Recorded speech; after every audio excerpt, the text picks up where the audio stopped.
Reality bends to the most stable self-concept in the room. So if you don't break character, the Matrix has no choice but to recast you in the lead. The problem isn't the universe. It's that you keep breaking character mid-scene.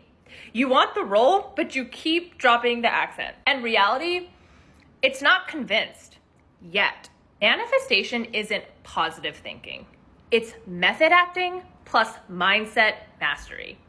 You don't manifest what you want, you manifest what you embody without contradiction.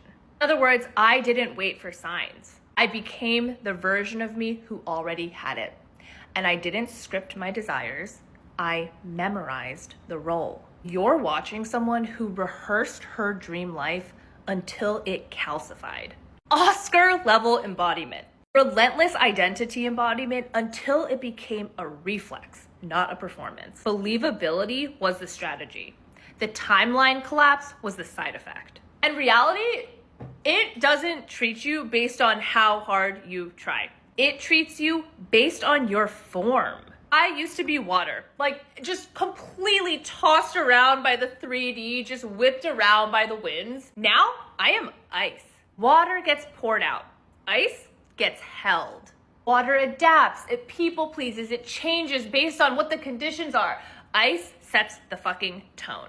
In other words, I stopped trying to change my thoughts and just changed my form.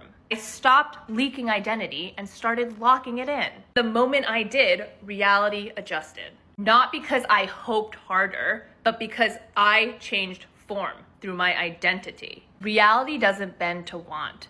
It bends to what is already solid. The most crystallized identity in the room, that's the one the simulation orbits. That's not spiritual fluff. That's field-tested physics. So ask yourself, when you walk into a room, are you liquid? Just, what do you think of me? What do they think? Oh my God, that person looked at me weird. Or are you undeniable? Because only one of those gets held. Only one of those is remembered.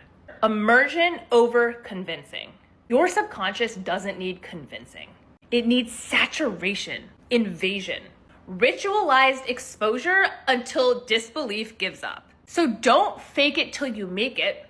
Flood it until it folds. I don't use affirmations to get things. I use them to remember who I already am. And I am intentional about all of my cues. So in other words, Pinterest isn't just inspiration. It's exposure therapy for the future